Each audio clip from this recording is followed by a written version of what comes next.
Nay, napatawag ka na ba sa school ng anak mo dahil bagsak siya? Nako, hindi. Dahil tutok ako sa mga anak ko. Honor ng mga anak ko. Wow, so ikaw ang magaling, hindi sila? Magaling ang mga anak ko. Credit grabber ka rin eh. Bakit mo natanong? Eto nga kasi, yung hihingi sa atin ngayon ng payong kapatid, parang ang daming problema sa school. Una, may trauma yung bata. Pangalawa, repeater pa ng grade 1. Pangatlo, pati si mother, may cyber libel case dahil nag-post siya ng rant online. Interesado ako makilala yan. Ako rin. Ate Pia, pakilala mo nga sa amin. Hello, Ruby. Kamusta ka? Good evening sa'yo. Good evening din po, Ate Pia. Good evening po sa lahat. Ano bang maitutulong namin sa'yo? Nag-umpisa po ito nung last January. Umiyak po yung bata. Yung anak mo? Apo. Second day, ganun din po yung Ilan taon na nangyari. yung anak mo? 6 po. Grade 1 po. Pumasok, umiiyak pag uwi. Hindi po, bali hinihintay ko po siya eh. Ang sabi ng teacher, Mrs., yung anak mo umiyak. Sabi po niya sa group chat. Then pumunta po ako. May group chat? Opo, sa Okay. GC po. Pagdating na naman po ng Wednesday, ganun na naman po yung nangyari.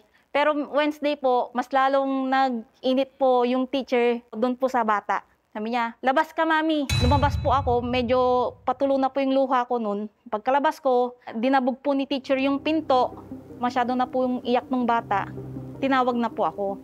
Sabi, mami, gagawa ko ng dropping letter. Ayoko nang makita yung anak mo sa school. Pirmahan mo yung dropping letter. Panay ganun na lang po yung naisasagot ko kasi naano na po ako dun sa bata. Iniyakap ko na po yung bata, umuwi na po kami. Then Webes po, nagpunta po kami ng principal office. So, mami, hindi mo ba gusto na ilipat sa ibang section? Sabing ganon. Ayaw na po nung bata, sabi ko. Pero kung pwede, hingian mo ng module. Kasi pag modulin mo dun sa bahay, para naman may magawa yung bata, sabing ganon. So, after po nun, punta po ulit ako dun sa teacher. Kahit na masama yung loob ko, humingi po ako ng module. Ang sabi po nung teacher, bakit mami, may sakit ba yung anak mo? Binibigyan ko lang yung module, yung mga nagkakasakit, sabi pong ganon. Pero sinabi mo, sabi kasi ni principal. Opo, humingi sinabi ako ng ko, module. opo, sinabi ko po. Yun po yung sinagot.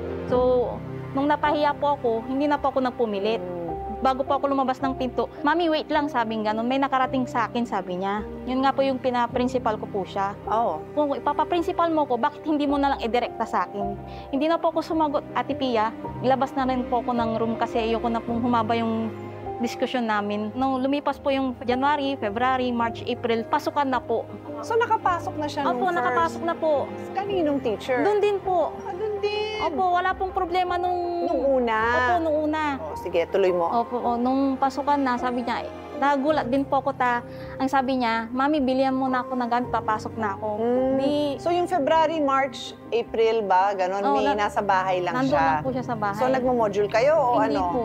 Pero anong pinapagawa mo sa kanya? Yun nga po yung 3 weeks na nangyari yun, January, madaling araw umiyak po siya, parang nagbabalik sa alaala niya yung nangyari na magigising na lang po ako, wag teacher, sabing ganon. Okay. Tapos nung sabi niya, bilan niyo na ako ng gamit na papasok na ako, sabi niya. Di binilan naman po namin ng gamit, pero transfer na po namin sila. Okay. Sa mismong bayan na po. Okay. Okay naman po siya ito. Talaga? Opo. Mabuti naman. Opo, active na po siya sa school. Tapos nun po, nung pinakuha na po nung teacher niya yung LRM, yung parang yung parang transcript of records. Ngayon po, ang nabigla po ako dun sa grade, pati card sinama, na nasa line of 60 pababa. Yung grade na binigay sa kanya, nung teacher? Opo. Kasi sabi kong ganun, bakit pinabayaan ko na parang ito naman yung ganti niya sa akin, sabi kong ganun. Sa galit ko po na i-post ko. Pero hindi ko naman po minention yung pangalan, school lang po. Pero hindi ko naman po siya siniraan, parang nagtatanong lang po ako kung bakit ganun po yung ginawa sa card ng bata. Ang sabi ng iba po, bakit hindi na lang niya blinangko kasi hindi naman niya natapos yung grade 1. So sa inis ko po, Ate Pia, na-post ko po yun. 1 day lang po nagtagal na delete ko rin po ng kinabukasan. Kasi po, ang dami na rin pong nagme-message sa akin na delete mo na. Nung dinelete ko na rin po, pinapatawag na po nila ako sa chat na kung pwede mag-usap daw po kami sa school. Ngayon po, nung hindi po ako pumunta kasi medyo mahina pa po yung loob ko.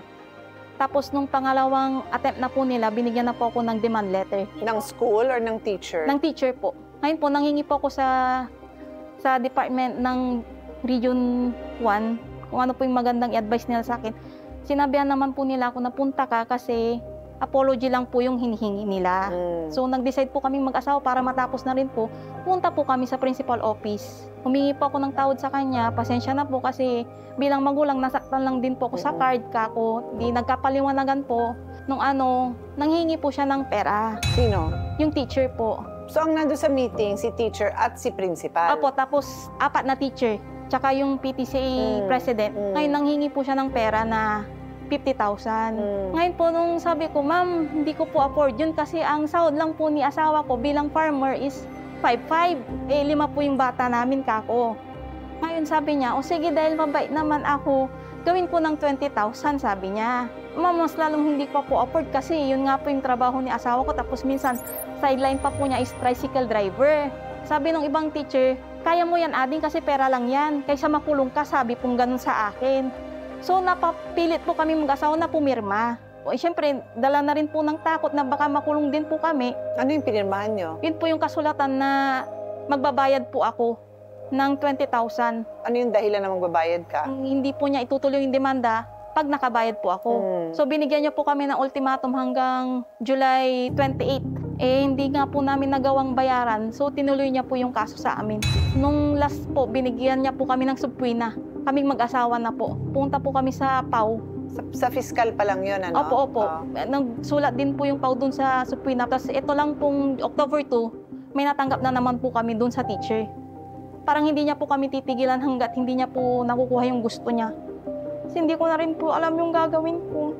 Alam ko mabigat sa'yo itong pinagdadaanan mo dahil syempre una yung concern mo dun sa anak mo. Tapos ngayon naman iba naman itong hinaharap niyo kaso. No? Pagka ang bata kasi ay may masamang experience sa school niya, talagang karapatan mo naman ng isang magulang kausapin yung teacher at kausapin ang principal. Kasi nga, bago mag-January, maayos naman yung anak mo. So, meron kang hinala na may nangyayari. Kaya ang anak mo naging gano'n na, naging takutin na. Kasi hindi naman siya gano'n nung nakalipas na mga ilang buwan, di Yun ba? nga din po, hindi ko rin po alam, Ate Pia, kasi nung first day ng school, wala naman po siyang ganong eksena na umiiyak, naiwanan ko po siya. Yun lang po nung January.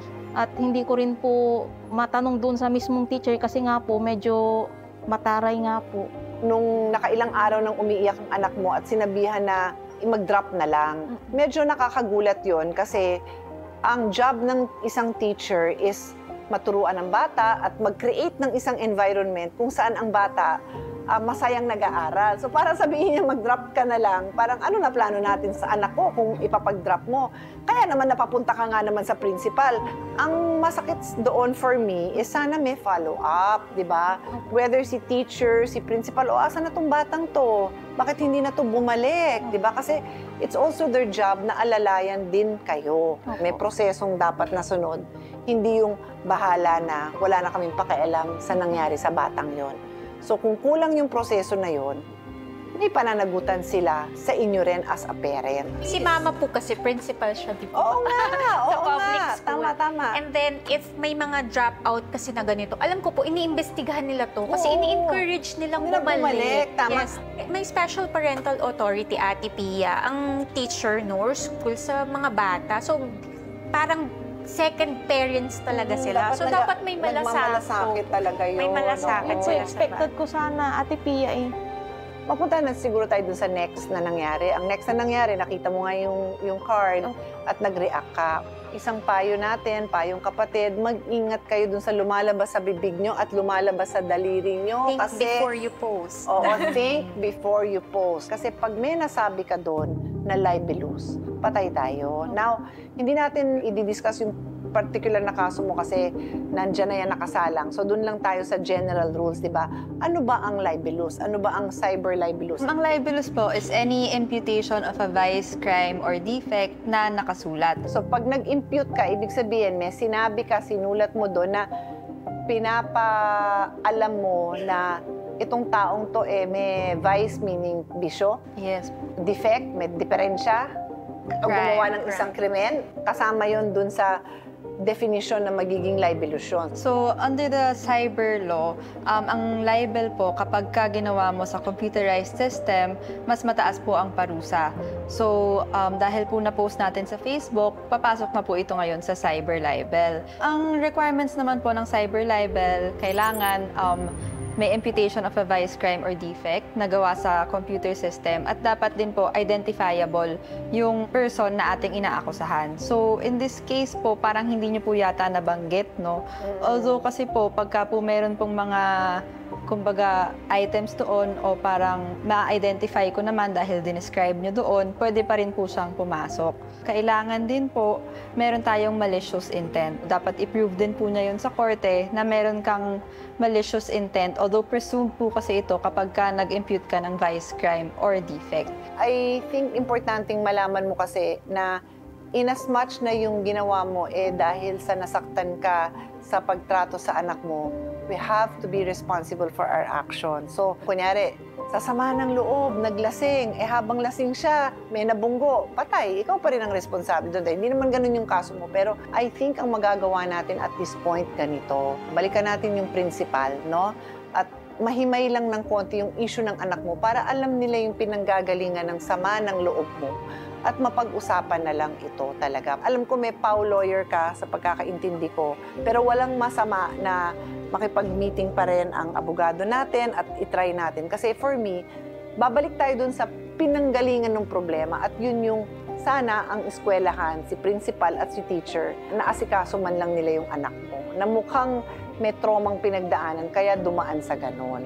Although yung ginawa po sa inyo na may parang vitiation of consent o sapilitan kayong pinapapirma, pinapabayad, bawal na bawal din po yun. Yung sinabi niya kasi, dahil sa takot nila, dahil sila mahirap lang, tapos sinabing kakasuhan sila, makukulong, sinabihan pa sila, ano gusto nyo, kulong o magbayad? So, napilitan. Yun yung sinasabi niyang vitiated consent. Voluntaryo mo bang pinirmahan yon? Pwedeng ilaban kasi hindi voluntaryo dahil takot na takot kami. I'll take the time to say thank you sa mga teachers. So, with that in mind, I think masasolve naman natin to. Medyo confident ako dito. Sa inyong lahat, maraming salamat po. Sige. Thank you po. Okay. Dinala ng Cayetano in Action Team si Mami Ruby at ang kanyang bunso sa East Avenue Medical Center para ipa-assess ang mental health ng bata at kung meron nga ba siyang psychological trauma na pinagdaanan. At mula sa kwento ni Nanay Ruby, narito ang diagnosis ng ating clinical psychologist. Na i-assign yung bata sa isang section that is being led by an advisor na meron na rin multiple reports of being verbally and physically aggressive. And yung mga bagay na nagagawa sa kanyang mga kaklase ay naa-absorb niya. Nagkaroon na ng precedent yung bata na tipong lagi na siyang natatakot dahil alam niya na pwede siyang bigyan ng parusa ng kanyang teacher. Dagdag ni Sir Toffee, hindi naman daw umabot sa psychological trauma ang nangyari sa bunso ni Mami Ruby, kundi isang emotional distress. Nung panahon na nangyari yon, obviously, may matinding distress. But, because of the protective factors of his personality, his coping style, and the presence of social support, nakaayos yung bata. Kumbaga, nakarecover siya. At dahil nga naging problema ni Mami Ruby ang pagpo-post niya sa social media, inalam ng Cayetano in Action Team ang mga dapat gawin kung ang mga magulang ay may reklamo sa guro ng kanilang mga anak mula sa DepEd. Wala naman nagbabawal kay parent na i-escalate or itaas yung reklamo niya sa region.